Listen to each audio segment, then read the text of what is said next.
Welcome everybody to this wonderful venue.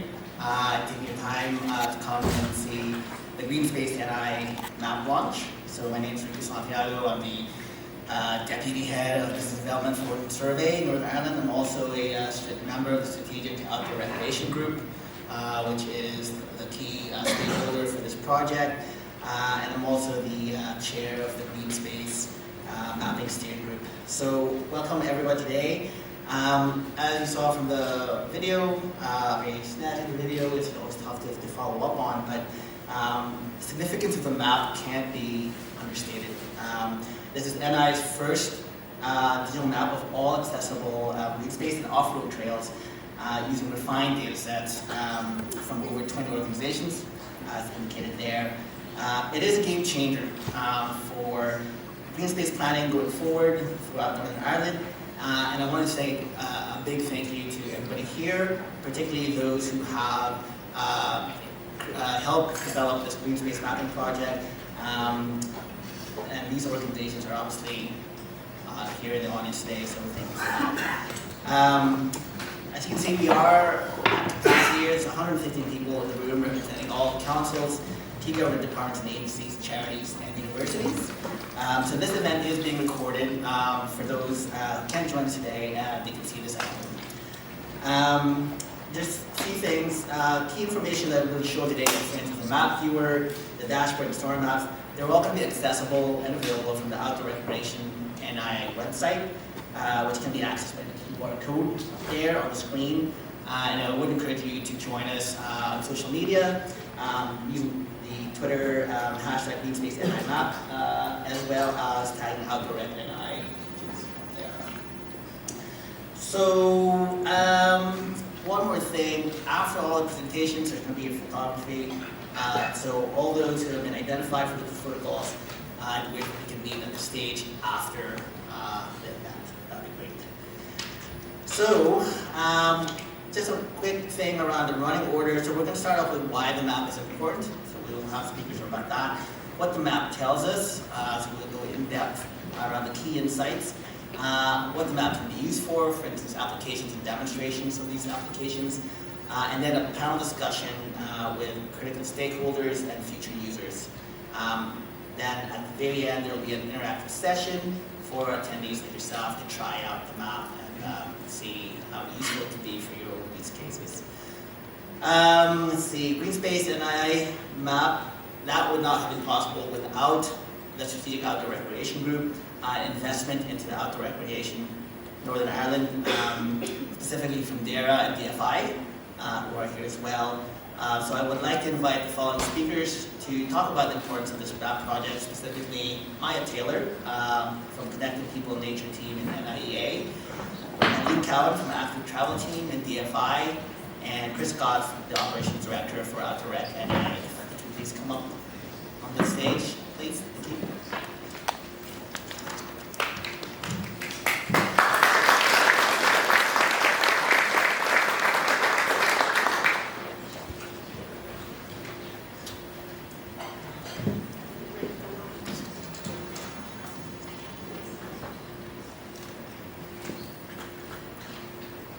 I'm Maya Taylor from Northern Ireland Environment Agency, and yes, we're one of the founders of this piece of work.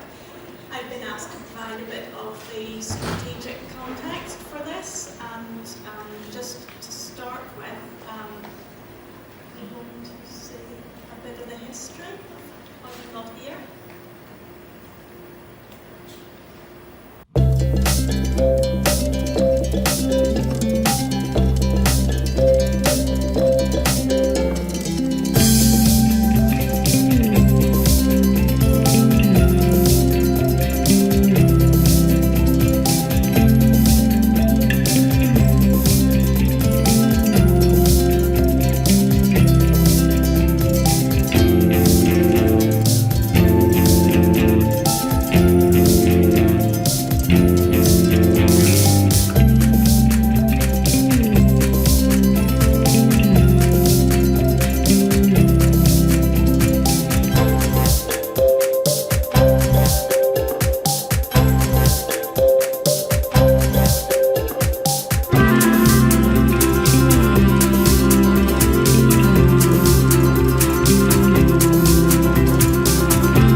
So the video showed us, the benefits to society for health and well-being, protecting the environment, growing and greening the economy, increasing active travel, enhancing education and learning.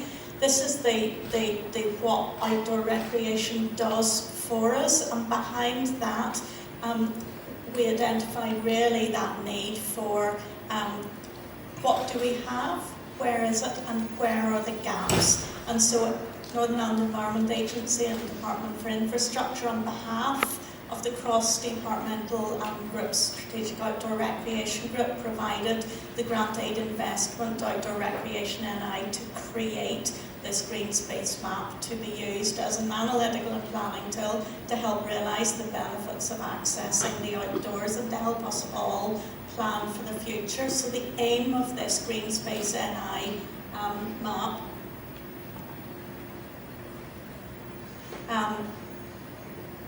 why do all this work? It's for us to be able to see the network and then increase the network for everybody. And we're part of that network, and really networking is what I'm going to talk about throughout this. We help create the network and we enable people to use the network.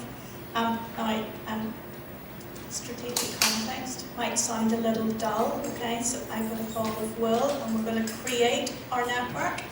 A network of people, of places, of nature, of plans. So you have to prepare, okay? It doesn't go very far, okay, if you don't actually do the preparation for creating the network or the plans, all right? So I'm going to lob this, okay, and somebody will catch it, and then you might want to do a bit of preparation, okay? If you don't do the preparation, really our networks don't work very well, and getting to and from and actually making the network longer, so the preparation really matters. Sometimes we drop it and roll away and we have to maybe solve a few problems. Sometimes it breaks, okay? So you might have to tie it back together again. Ready? Anybody? Make sure you hold an end, all right? Excellent, all right? Make sure you hold on a bit. Well done, thank you. Maybe just at the end of each slide. Next slide, please. Excellent. So I've created a really cluttered slide, okay? This is the strategic context. It can be at Northern Ireland wide scale, councils, communities, individuals. There's lots of documents. Policy is needed, strategies are needed, action plans are needed, programme for government is needed, the funding and the structures. We are part of that, but we need the maps and the stats to actually decide what and where and how much and how we can make it consistently better, but without doubling up on effort and thinking, what can we do, what can we achieve? Making it easy for all, starting early with kids. It's National Picnic Week. Happy National Picnic Week. Hope we've all had one this week. So for places to go, to be active, to be inspired, to go there and to care for places. So we've got a network. Let's throw it. Have you prepared it?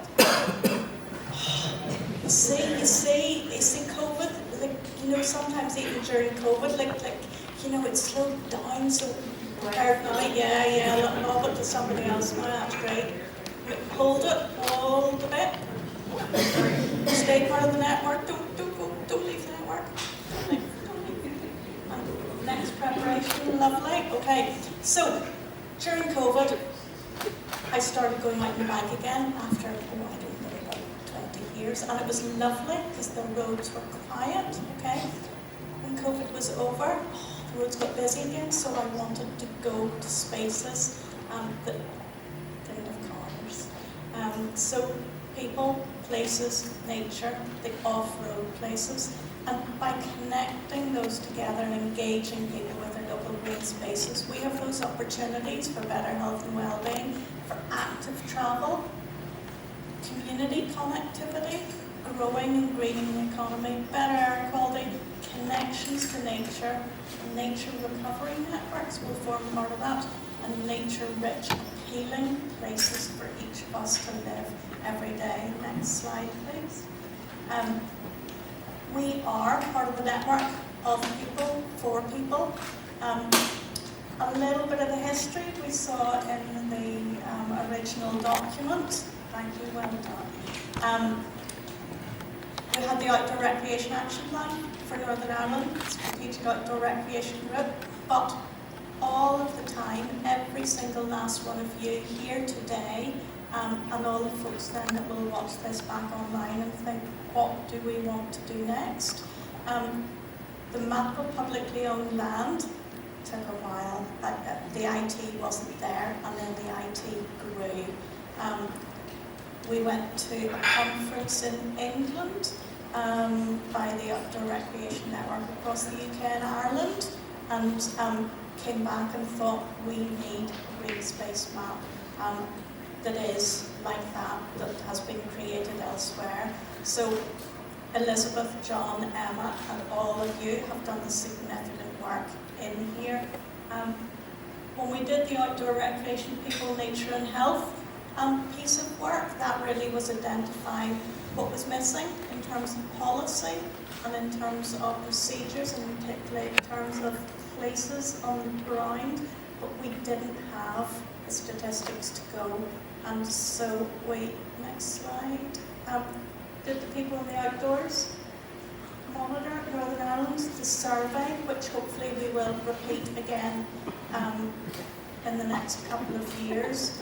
And that was, again, undertaken by Outdoor Recreation NI and funded by NIEA and I think Sport NI. Looking at data and then looking at the needs. From there, we identified a few things that would help.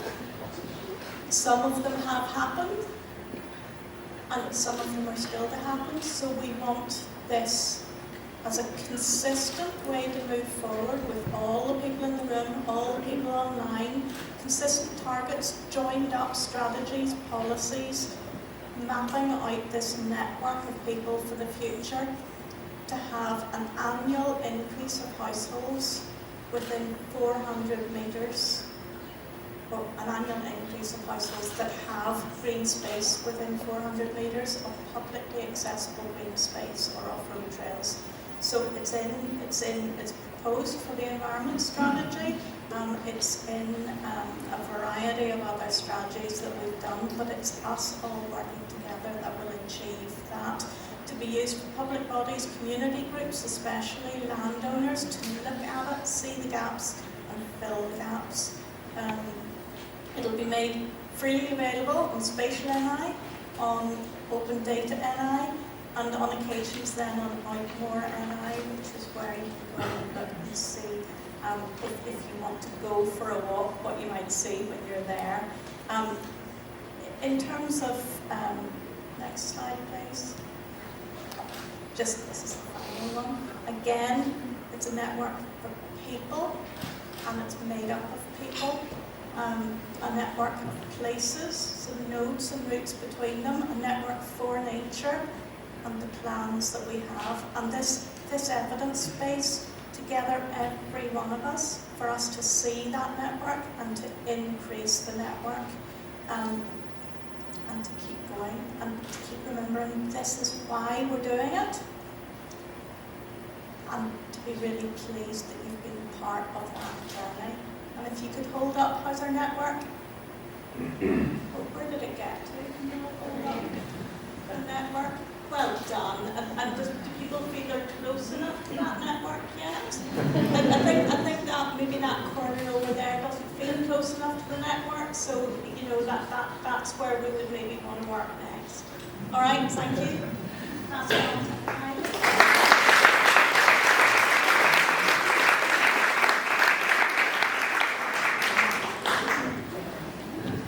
Afternoon, everybody. I'm Eileen Cowan from the Department for Infrastructure Active Travel Team and a member of the Strategic Outdoor Recreation Group. Our work in active travel is about providing the safe, quality infrastructure that will encourage more of you to take a sustainable journey. Unfortunately, the car still dominates most of our journeys, making up 3/4 of almost all the journeys we take here, even though almost a third of them are less than 2 miles, and they could easily be taken by active travel means. So we're very focused on trying to provide that infrastructure to make that change.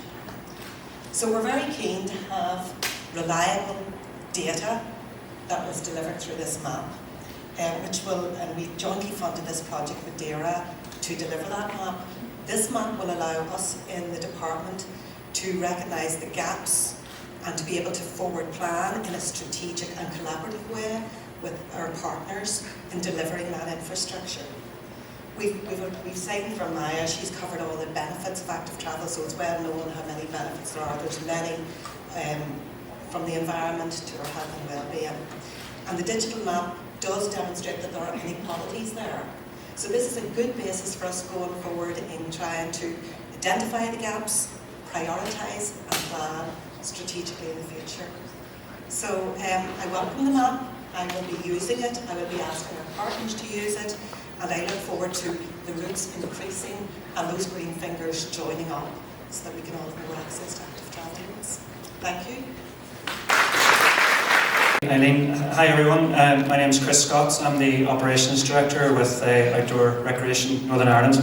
Here today, Dorian Carlin hasn't gone anywhere, she's just away on other business today, so she passes on her apologies. My key role in this is really to thank those who have just gone before me, both Maya Taylor from DERA NIEA and indeed Eileen from DFI.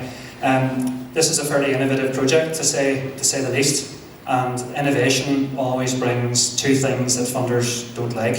One is it takes much more time than we said it would at the start, and it also brings a huge degree of uncertainty as well. Once we had a strong vision of what we wanted to achieve and we had lots of objectives, we weren't really quite sure how it would turn out when we started.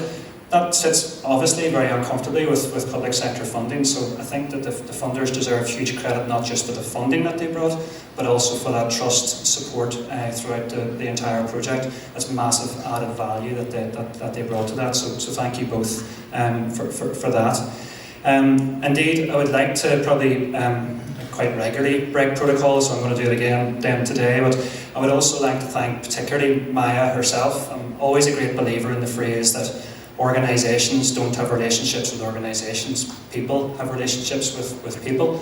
And Maya talked there about a conference we attended in England a few years ago and came up with the initial idea. In fact, Maya, I remember sitting in the Klondike building with you 8, 9, 10 years ago, talking about green space maps and out more in eyes, and to be honest, the technology just wasn't there to follow up on the idea, or if it was there, it would have cost a colossal amount of money, and most people in this room wouldn't have been able to use it in the end. You would have needed to be a GIS wizard. So really, Maya, you came up with that vision all those years ago, and as I said, have provided the funding with support from others, but also that sort of passion, drive, dedication, attention to detail, and setting the high standards. Funders can bring money, yes, but actually that ongoing support is really invaluable to organisations like ourselves and indeed to the sector, and it's great to sit amongst the sector in this room today. Listen, this map, and you'll see it later from my colleagues when they actually get onto the interesting bits and let you see how this map actually works.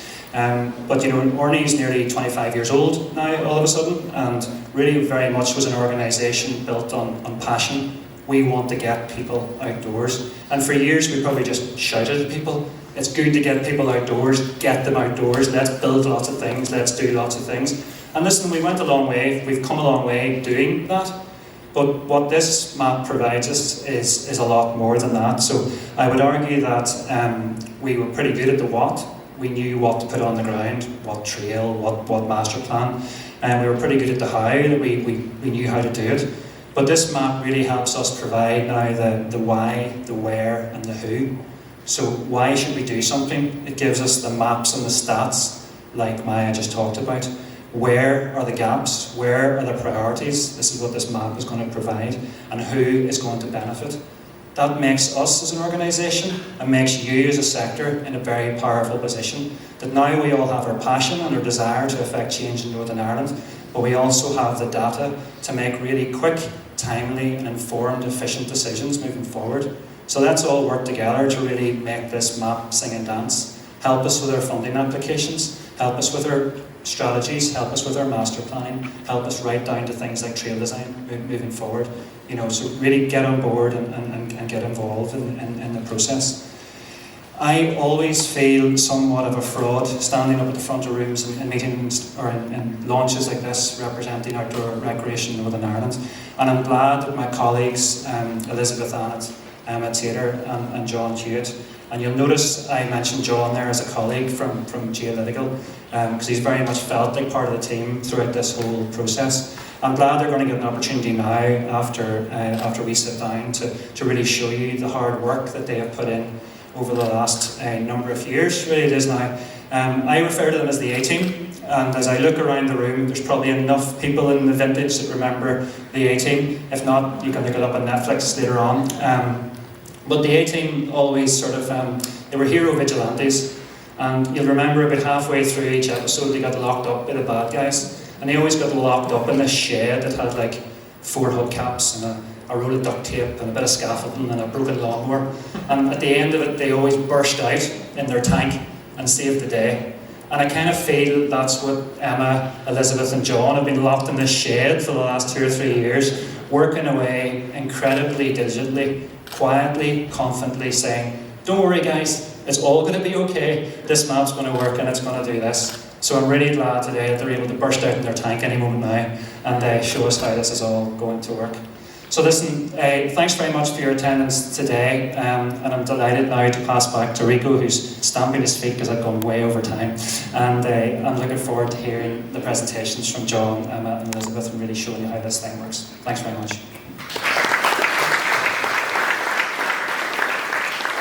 Thanks very much, Maya, Eileen, and Chris. That's here.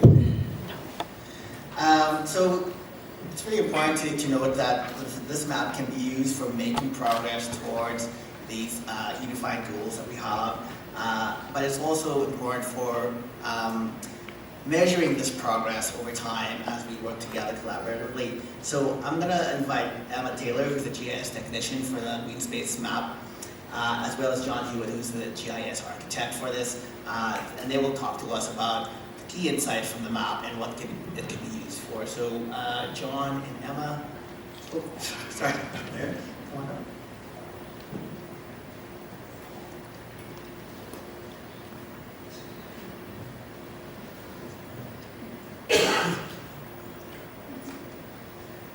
Hi everyone, you all know me by my emails, and I am that wee gremlin that's been behind the scenes questioning it for a year and a half, but I'm here, as Chris said, to give you the interesting bit of what is the Greenspace map and what it looks like now. So you'll all recognise here your logos, and just a big thank you to everybody who has contributed this far. So currently, the map at its current stage, this is how it looks.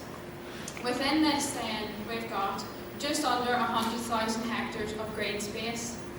We've broken that down into 5 categories, as you can see here. So we have woodland, we have parks and gardens, we have open country, amenity green space and nature reserves in the green space layer. And then we also have our trails there with just under 3,000 miles of off-road trail. This is also broken down into 6 categories, different types of trail, walking trail, cycling trail, public rights of way. As well as all your great help throughout the process, we also use other sources such as Strava and All Trails, and I also enlisted the help of the team in outdoor recreation to use their expert knowledge to fill in some of the gaps that we missed through the process. This map shows the current provision for green space and trails. It is a bit of a confusing one to get your head around, but basically what we want is as many squares that are G1 and as little squares that are T3. So it shows that G1 is a lot of green space and a lot of trails, and that's what we're here today, that's what we're aiming for. As Maya had said, one of the aims of the Greenspace map was to come up with this initial proximity analysis to get that figure of how many people live within 400 metres of green space and trails. So we've used the map to carry out a proximity analysis, and for the nerdy people out there, we use service areas for green spaces and we use shape preserving buffers for trails. And that gave us the figure of 50% of households within 400 metres of a green space or an off-road trail. And that's for green spaces greater than 2 hectares. When we extend that radius then to 1 kilometre, the figure goes up to 75% of households in Northern Ireland. And when we extend it then to 2 kilometres, we have 83% of households in Northern Ireland are within 2 kilometres of a green space or an off-road trail. Once we have the initial proximity analysis, we can combine it with any sorts of geographies that are out there. We've used some nature statistics and geographies to get a bit of a breakdown across the country. The first one that we looked at was the urban-rural split. So you can see here that access to green space isn't equal across the country. 59% of people who live in urban areas are within 400 metres of a green space or trail. When we move to rural areas then, this figure goes down to only 10%. We've also looked at access to green space and trails at the council level. So you can see here, it sort of highlights nicely that disparity between urban and rural, with the more urban council areas having the higher percentage of proximity and sort of more rural areas having a lower proximity. Another geography then that we used was super output areas. Super output areas are quite good as they allow us to combine with lots of measure statistics and figures that are out there. So there's 890 super output areas in Northern Ireland, and each one has roughly the same amount of people. So there's around 2,100 in each super output area. So from this map we can see that on the left hand side we can see proximity within 400 metres, and on the right hand side we can see the proximity within a kilometre. You can see then using the swipe how that changes as we move between the two. One thing to sort of be aware of is the fact that proximity and provision aren't equal. It's alright having people close to green spaces and having green spaces there, but it's the access to them that alters the figures. So this is the map that I showed you there previously. So this is the super output areas and proximity to green spaces within 400 metres. When I change this then to the provision of the green spaces, you can see that it's vastly different. And the areas that have a lot of green space don't necessarily be the areas that have the best proximity to green spaces. And you can see from this map as well that 127 super output areas have no green space at all. That's the ones that appear see-through. As I said, we can combine the super output areas with nature statistics. One of those that we compared was deprivation levels across the country. This map shows deprivation, so the darker areas are the most deprived. Each super output area in Northern Ireland is given a rank between 1 and 890, with 1 being the lowest. So what I've done here is pick out the 5 most deprived areas and the 5 least deprived areas and combine and compare them. So you can see the difference there in the percentage of households within 400 metres of green space and trails in the most deprived and least deprived areas. This highlights nicely the relationship between the Commonly statistics and how it fits in with the green space map.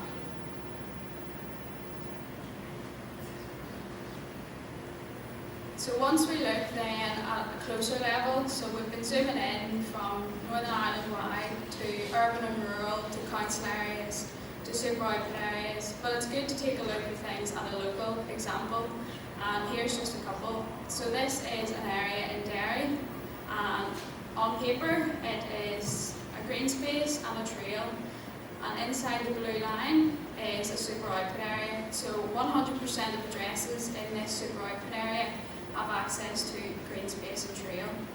When we combine this with other sources such as Strava, we can see that it's not the most used trail in the area. We can compare this then with another example in Belfast. This is Woodvale super output area. Same on paper, and the statistics are exactly the same when you look at them on paper. 100% of addresses in this super output area are within 400 metres of the Greenspace and Trail. When we look then at the Strava, we can see that it's a much better used trail compared to the last example I showed. So it highlights the importance of looking at those local examples, and just because they seem to be the same doesn't mean they actually are the same. Another use of the map is assessing the impact of what we do, assessing the impact of new trails or proposed trails, and what actual impact will they have on people on the ground. This is an example in Castlewellan.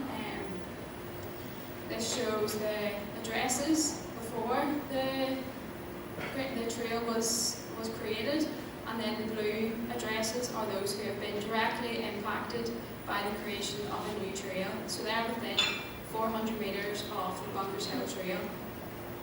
And in the future we'll be able to use the map for things like that, projecting access to Greenspace and what impact creation of a new trail will have on the ground. I'm now going to hand over to John, who's going to walk you through some of the things and show you how some of our cool eye candy works.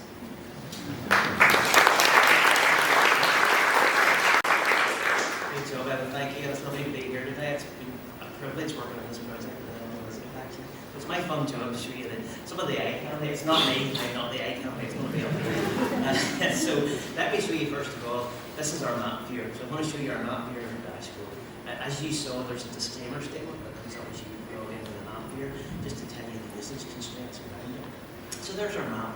We have the green space there and the trails, the off-road trails turned on. And if I hit an element on the map, we can nicely format pop-ups that come on as well, just to make it nice for the user. We have a range of functions around here as well.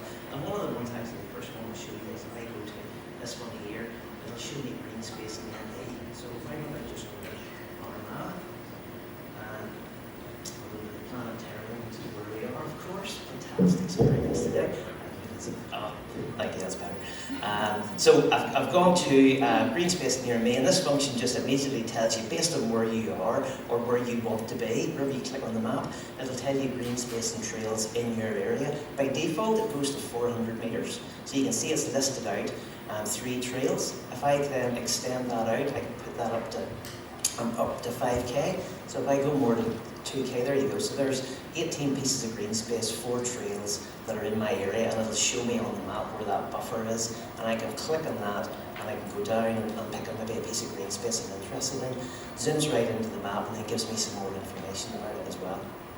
So that's a nice little function. If I go right back out of the map again, what I think I'll do then is show you some of the layers that we have. And what we've really tried to do is, I suppose, combine our green space and trails layers with also some useful sort of pre-cooked layers that we think will be of use to people. So as well as green space and trails, I can turn on here access points, which Emma has worked really hard on and very closely with a lot of you guys from each of the councils as well. So on these access points, this is where you to get into the green space. We also have the method of collection of those access points as well. If I turn on council proximity, and for any of these layers, I can also make them transparent, so we can go and make that say 50% transparent, and the code looks a bit nicer. So we can click on any of these, and it'll tell you for that council area. Again, a nicely formatted pop-up to say the proximity at 400 metres, 1k and 2k, and the percentage of the population or of households that are within those distances of green space or trails. So I'll show you a few more of these as well. If I go down, this is down to super output area. I'll just turn both these on. So this is proximity, as Emma showed in the story map, proximity down to super output area of each of these, down to 400 metres and 1 kilometre. And if I use a little swipe function we have here, then it lets you compare these layers as well to look at the differences between people that are maybe have better proximity within 400 metres and not as good when it comes to proximity isn't as good at the 400 metre level. You can also as well, of course, click on any of these, and it'll give you sort of nicely, again, in a nice simple terms, the percentage of people within the 10-minute walking time of that green space. And as I go down, we created a little fun one here as well, which is basically a hex map. So we turned Northern Ireland into a set of hexagons. Each one is 1 kilometre square of an area, and we colour these basically according to the access to green space. So the darker ones here, you can click on that, and within that hexagon, it tells you the percentage of people within that, again, within that 10-minute walk time. And as I show you the last one down here, it's a health rank as well. So just leave my swipe on so you can still see that. But this is again the super output level, super output area level. That's the health deprivation across the province as well. So let me turn that off. And what I might then do is show you some of the other functions we have here.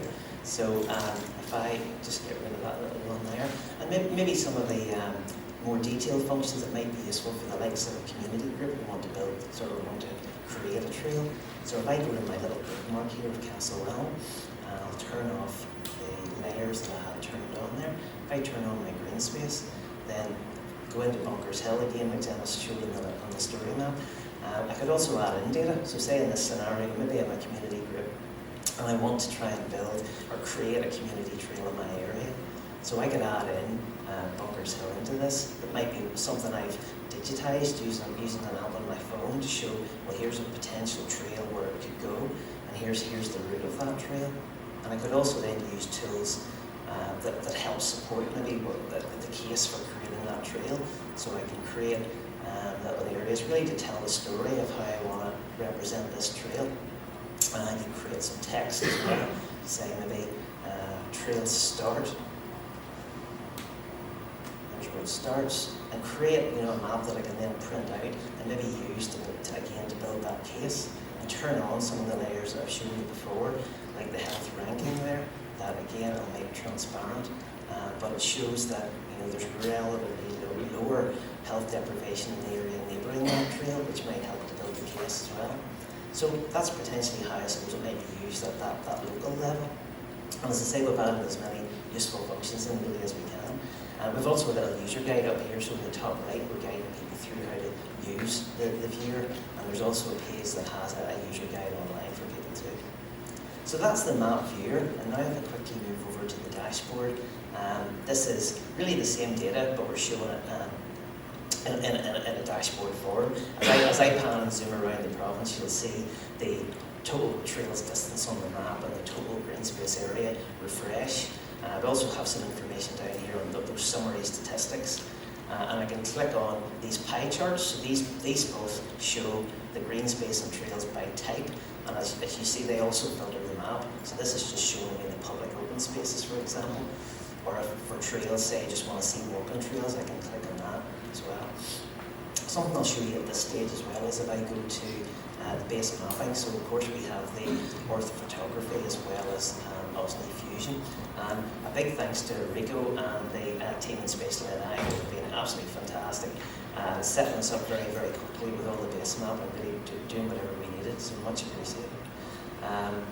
So I'm going to set that back to the Osni Fusion map. And also some nice bits of analysis we can do here too. So the last thing I'll show you probably here is we'll go out to an all Northern Ireland level. We have all the settlement polygons are in here, so this is a data set.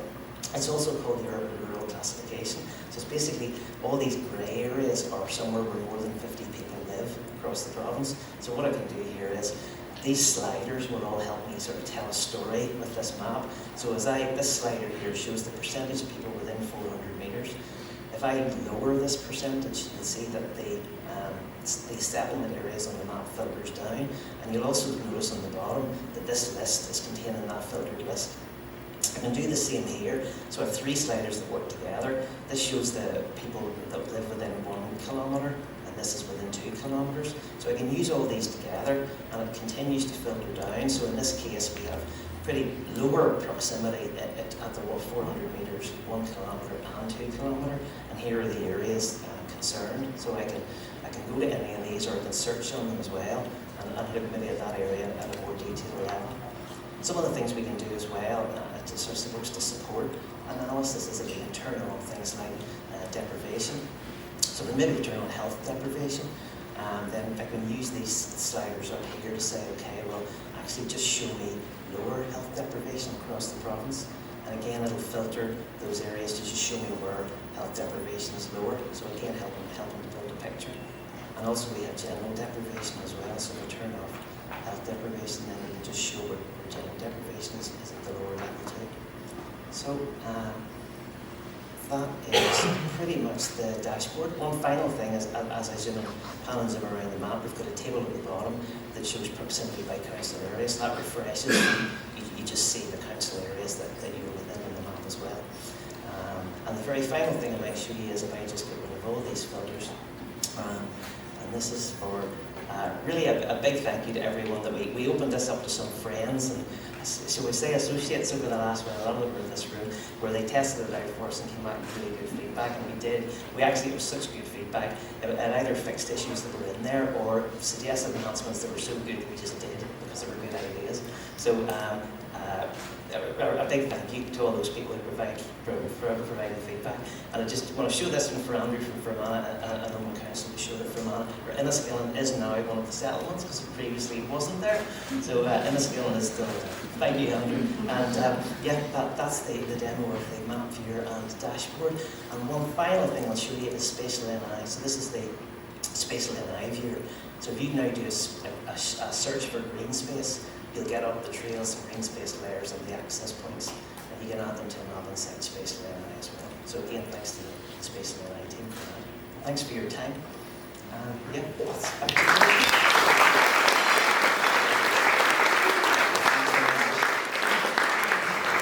you. The first question will go out to Dr. Pinkerton, and it's related to Greenspace planning. How did it inform the vision and route map, and how could the map be used to shape urban planning going forward? Okay. So thank you very much for having me at this panel today. I've got a little bit of feedback, hopefully that's sorted out now. Working on it. Thank you very much. So we actually had our launch yesterday in terms of planning the future vision for urban green spaces in Northern Ireland. And when you're trying to create a vision and an action plan for an area, you first of all need to know, well, what are you talking about? What is that area? Where is it? How does it vary across the whole of Northern Ireland? So it was essential to get access to the data that Outdoor Recreation and I have been producing. So they were very generous and shared it to us very early on when they were all in their initial stages. And it meant that we were able to do so much in terms of analysing the data of what we had there. We were able to compare lots of different layers with the development limit. We were able to add in factors of like heritage and climate and crime stats. We were looking at percentage green spaces within the development limits, which enabled us to see how it varied across the whole of the province, from places like actually Armagh at 21% within the urban development limit to Cookstown only had 1%, and it really highlighted that it's not an equal thing in all councils, and it's something that we need to tackle. It also enabled us to look at the different types of green space that were available and do economic analysis of those, creating sort of natural capital values, that we could create values for our urban green spaces, so that when we're talking to the leaders and people that make influences and decisions, that we could say, actually, this is really important because, and we had a figure of over £1 billion annual green space value per year. So that's a staggering figure to really help people sit up and pay attention and go, okay, this is important. We do need to pay attention to this work. So without those maps, we wouldn't have been able to do any of those analysis. So we're really grateful that you guys were doing the work and we were able to use it. So and a big shout out to Emma, who I bent the ear off regularly going, okay, what about this? And have you thought about this? And what are you guys doing with this? So it was really exciting as we were able to develop and share together. Thanks very much, Lizzie. Next question is for Lorraine. This is related to active travel, Lorraine. As Eileen outlined earlier, making it easier and safer for people to walk and cycle to places will be important to realize, and will shift towards active travel. Can you share about the recent analysis you undertook for the Strathroy Greenway and the proximity to Greenspace access points, please? Thank you, Rico. As you had already introduced, I work in the field of transport planning and modelling within DFI, and largely our remit within this area is to focus on the development of policy and plans to promote the shift to sustainable and active travel. And I was really pleased that the team were able to give me early access to the data so I could have a play around with how I feel for it. And I was immediately drawn to the northwest area. It was a nice change from my normal day-to-day work in the Belfast regional area. But looking at the northwest area, I was really pleased to see such an abundance of access points. So I was really drawn to that immediately. And I was able to pick up a few examples. Hopefully we can see it on the screen. So this coincides nicely with the launch of the Strathfoyle Greenway this week. So I was able to look firstly at an existing greenway. So on the left we've got the Waterside Greenway. I was able to pull out the access points in purple for the greenway. And I was able to, I love to get hands-on with the data, so I was able to develop my own analysis within GIS and also track base map software to look at the areas that are accessible to those access points within a 5-minute, 10-minute and 15-minute walk catchment. And also similarly on the right hand side we've got the new Strathfoyle Greenway, and we can also see the catchment area there of 5, 10 and 15-minute walk to those access points. And you'll notice the importance on the right hand side of the access points and the inclusion of those.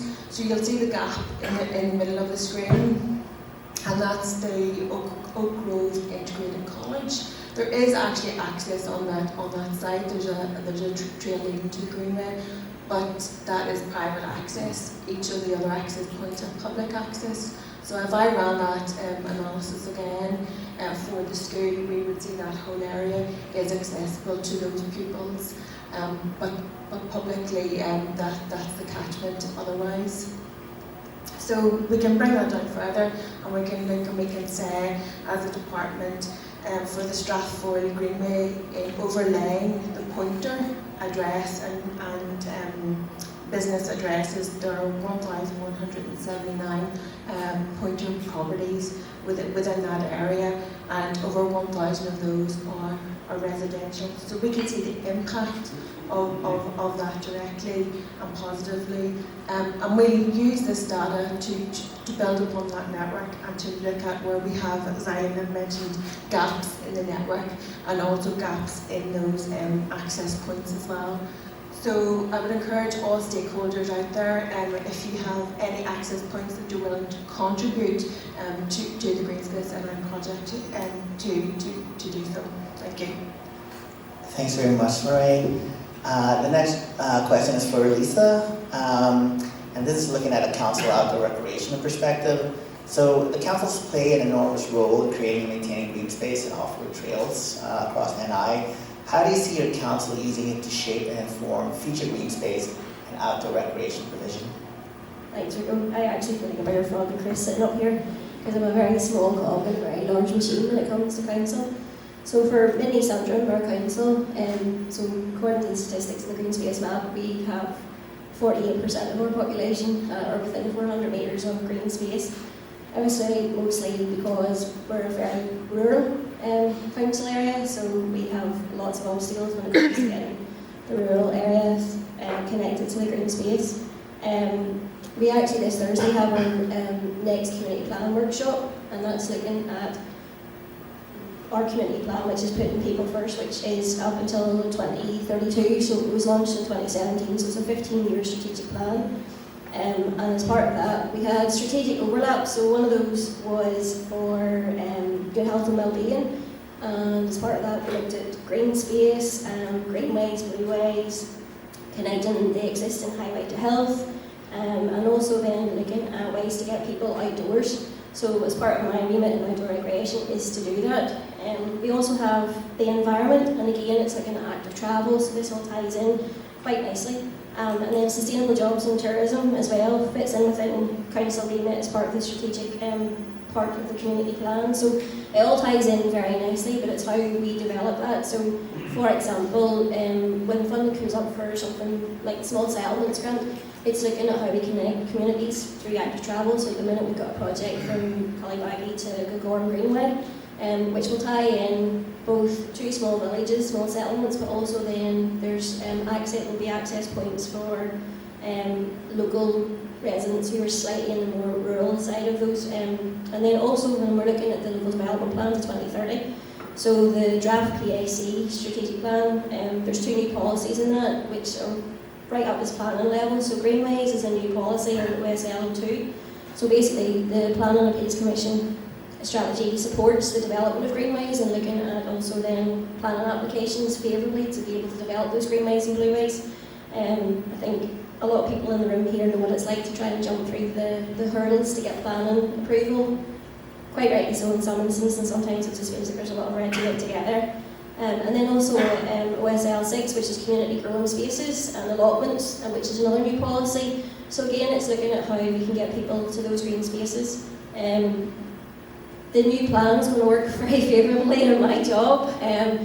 We have just commissioned or just completed 3 master plans for 4 sites within our borough, and one of them is on the outskirts of a very large settlement. So it's how we can look at existing public rights of way, countryside access, active travel routes to be able to link our communities within that larger settlement to that green space, which is, for some, as has been highlighted before, there's no public transport to it, and it's getting that safe access off road. So it's definitely going to help to kind of bolster both internal workings with council to be able to get that kind of commitment from senior management and director level to push forward with this as part of our community plan, but then also when it comes to applying for funding from the likes of DEAR or DFI further down the line, so that we have that strategic overview that ticks all the boxes for plan for government, etc., but also then right down to the outdoor recreation strategy, which I use within the borough. Thanks very much, Lisa. That's very comprehensive there. Philip, you're up next. So GreenspaceNI Map clearly shows that there are many areas with obvious gaps when it comes to green space and off-road trail provision.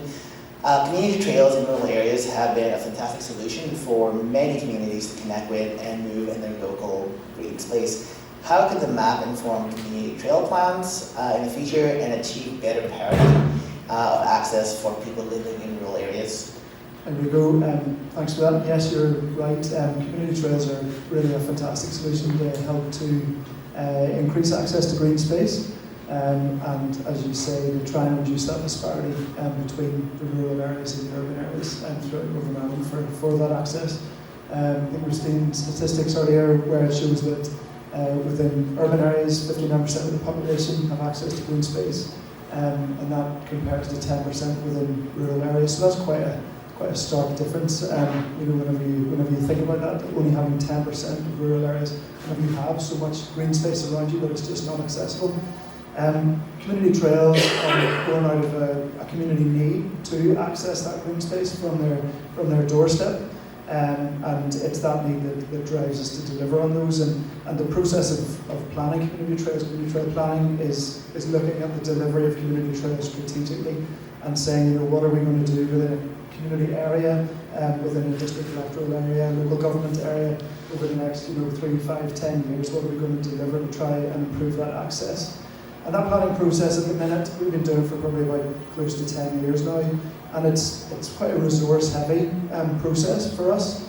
As was mentioned previously, the technology wasn't there so much in the past, and 10 years ago we would have been poring over maps with communities, public consultations, one-to-one consultations with community interest groups or leaders, and creating very paper-based formats of what is the green space map, looking at identifying the gap analysis and the opportunities that are there. And that takes a long time. Now that process has evolved for us, and we have taken a lot of that under GIS, but we still require that initially, if a community or a council comes to us and says we want to do community trail planning, we still need to do a lot of consultation to get to the point where we are now with the green space map. And I think that's really where the map will come in handy for us, in that we have really high quality data that shows where people can recreate, where the green spaces are, against where they aren't and where the gaps are. And it'll be really useful for us going forward because we know that data is clean, we know it's good data, it's been reviewed, it's been provided by all those organisations that have helped out and provided data that we know is accurate. And we can now use that data alongside, as John showed, with deprivation, with population settlements. We can use it with environmental designations, built heritage designations, flood mapping. And we can look at all of the opportunities, all of the constraints on GIS now in one place. And that'll help us, from those initial discussions to help target public consultations going forward, where we want to target and focus on within those areas that require the community trails. And help to, reduce that disparity and get that change in behaviour that we want to see, that modal shift from, taking the car to the local shop. We can find linkages between green spaces. We can find existing green spaces that need upgraded or new opportunities for green space and get people walking, cycling, horse riding, doing what they want to do safely off road. Thank you very much, Andy. Philip. The next question is for Andy. The importance of nature recovery networks has rightly gained importance in recent years. How do you see the map both helping to connect people with nature so they learn to care for it, and how the map can help work to protect and enhance our vulnerable habitats? Yeah, well, thanks. I'm the Nature Reserve Manager for also Wildlife, so I suppose I've got two remits at once. Since it's to conserve and protect and enhance Northern Ireland semi-natural and natural habitats, but also it's to connect people with nature. So, one of the things that struck me about the map, and it's an amazing piece of work. There's so much data there, an amazing tool, but how little green space there is in Northern Ireland. That map it's not an indictment in any way, but it really is a bit scary, and that's where the nature recovery networks come in.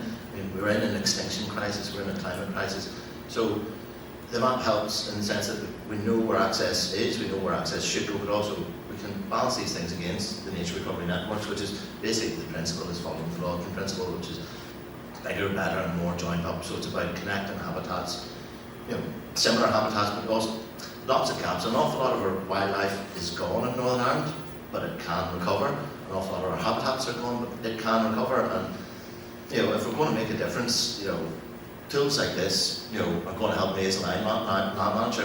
Let's say, just that initial impression, that look at the map and bang, straight away I'm with that and I'm going, we really need to do something here. This is all the green space we've got, and then you put in that layer of the accessible green space. There's an awful lot of food for thought in there, and I suppose, it shows the opportunities, but also, I think, we do need to remember that, there's things such as nature reserves and places for people, and I hate to say this, and I get burned at the stake, but wildlife doesn't like people. So I think the trick is that what we have now is a limited resource really for wildlife and people, and that brings pressure, both for people who become stressed because they can't get access to native habitats, but also on wildlife. So the trick is really to put more money, more funding, more effort in and build these nature recovery networks, and that way we'll take the pressure off wildlife, we'll take the pressure off people. So yeah, I think that it's the way forward. Thank you very much, Andy. The last question is for Ruth. Ruth, from an academic perspective, your colleagues have obviously been working quite a great deal in fantastic research around active environments and health. Can you tell us how the map will inform research going forward, and how you see these insights, can be used to shape communities and policy making? Thanks Rico, and thanks again Emma and everyone else for a fantastic piece of work. We've been really excited about this coming out, and I apologise publicly for our pestering emails as well for this. So we work largely across a kind of Northern Ireland level as well as a very local level. So I'll give a couple of examples. So we've a project called the Space Project, which stands for Supportive Environments for Physical Activity, Social Activity and Cognitive Health, and where this data will come in really, really useful for us is linking access to green-blue space along with all sorts of other environmental factors, so things like air noise, light pollution, proximity to road networks, etc. And really get a clear understanding of the role of the environment and where we live, how that impacts on cognitive health, or brain health, or cognitive function and dementia risk, and can support healthy ageing, as we're all healthy ageing throughout our lifestyle, throughout our lives. So that's one aspect where this map and this green blue space data will be really, really useful. The green space is of particular importance because we know access to green space not only promotes physical activity and social activity, they're also important spaces for recreation, but they also promote better air quality and noise buffering as well, so the whole range of other benefits beyond physical and social activity. The other work that we do, and we've been doing for over 10 years, is with the Coldswater Community Greenway, which is an urban greenway out in East Belfast. And where this type of map is really, really useful. Maya mentioned quite a lot about joining up and building networks, and what we're really keen to do there is use this tool to begin to join up where the Coldswater Community Greenway can start to link up with other green spaces in that area. And I think access is really key, both in terms of promoting active travel and public transport to these spaces, but also making them inclusive spaces so that people of all abilities can actually access them and benefit from them. So thank you. Thanks very much, Ruth. I'd like to thank all of these panel members who come up here to talk about the various utility and uses for this green map. So thank you very much.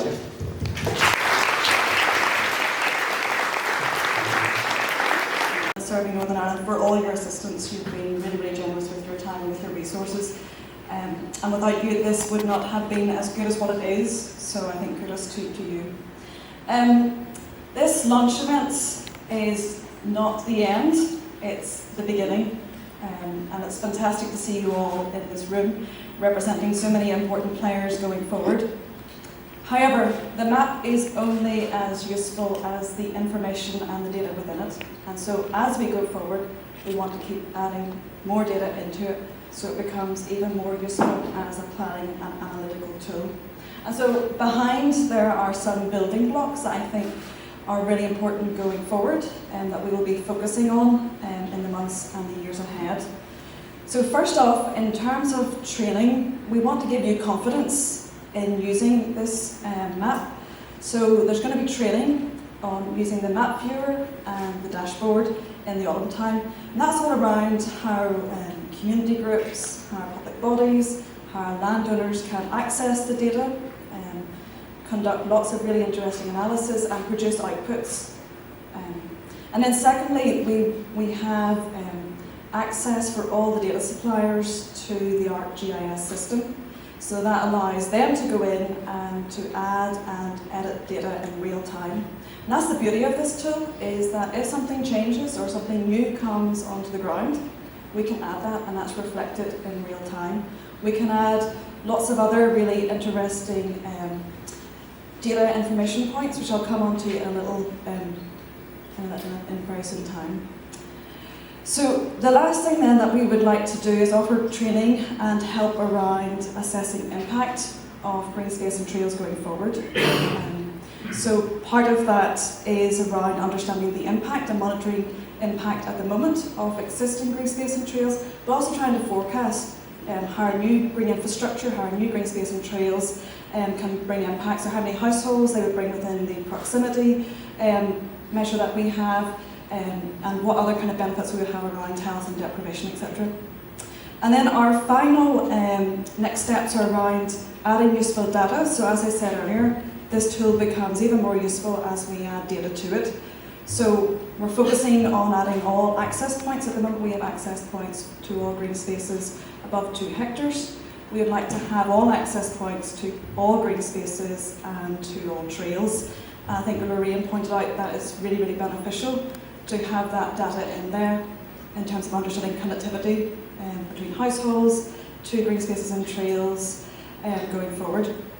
Eagle-eyed in the room will have noticed we don't really have much with regards to blue spaces, so we will be adding in a NI blue space layer. So that's currently one that's underway, and we will of course require organisations to help us with refining and verifying that data.